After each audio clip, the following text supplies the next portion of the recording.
ભરૂચ અંકલેશ્વર વચ્ચેનો નર્મદા મૈયા bridge suicide point બની રહ્યો હતો।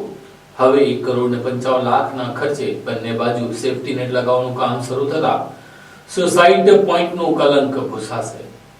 ભરૂચ અને અંકલેશ્વર વચ્ચે વાહન વ્યવહારને ઝડપી બનાવવા તેમજ ટ્રાફિકની સમસ્યાના નિવારણ માટે કરોડો રૂપિયાના ખર્ચે નર્મદા મૈયા બ્રિજનું નિર્માણ કરવામાં આવ્યું હતું। જોકે આ જ નર્મદા મૈયા બ્રિજના નિર્માણ બાદ તેના પરથી આપઘાતના બનાવમાં નોંધપાત્ર વધારો જોવા મળતા આ બ્રિજ સુસાઇડ પોઈન્ટ બની રહ્યો હોય તેવી ચર્ચાઓ શરૂ થઈ ગઈ હતી। અનેક લોકોએ આવેદનો પત્ર આપ્યા અને અનેક લોકોએ આ બ્રિજના બંને છેડે સેફટી ગ્રીલ લગાવવા માટે માંગ કરી હતી। ત્યારે છેવટે હવે સેફટી ગ્રીલ લગાવવાની શરૂઆત થઈ છે। મોટા પાયે આપઘાતના બનાવ સામે આવ્યા બાદ વહીવટી તંત્ર દ્વારા 1.55 કરોડના ખર્ચે બ્રિજની બંને બાજુ સેફટી નેટ લગાવવાની શરૂઆત આજથી કરાઈ છે। ભરૂચના ધારાસભ્ય રમેશ મિસ્ત્રીના જણાવ્યા અનુસાર હાલમાં પ્રારંભિક તબક્કામાં સેમ્પલિંગ માટે નેટ લગાવવામાં આવી છે। ડિઝાઇનમાં જરૂરી ફેરફાર બાદ આગામી 10 દિવસમાં મટીરીયલની ચકાસણી પૂર્ણ કરવામાં આવશે। ત્યારબાદ સંપૂર્ણ નેટ લગાવવામાં આવશે। નાગરિકોએ અગાઉ બ્રિજ પર સેફટી ગ્રીલ લગાવવાની માંગણી કરી હતી। આ માંગણીને ધ્યાનમાં લઈને વહીવટી તંત્રએ કાર્યવાહી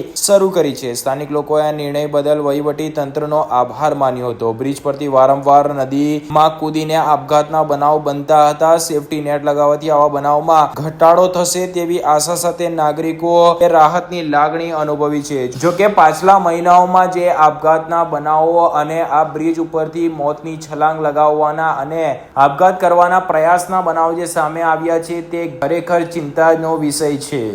નર્મદા મૈયા બ્રિજ પર સેફટી ગ્રીલ જાળી લગાવવાની કામગીરીની આજરોજ શરૂઆત થઈ ગઈ છે। આશરે 1 વર્ષની ઉપરાંતની સરકારી તંત્રને લેખિત મૌખિક રજૂઆતો કરી હતી। 70થી વધુ આત્મહત્યાના બનાવો બન્યા બાદ મોડે તંત્ર જાગીને આની પર બ્રિજની પર જાળી લગાવવાનું કામ શરૂ કર્યું છે।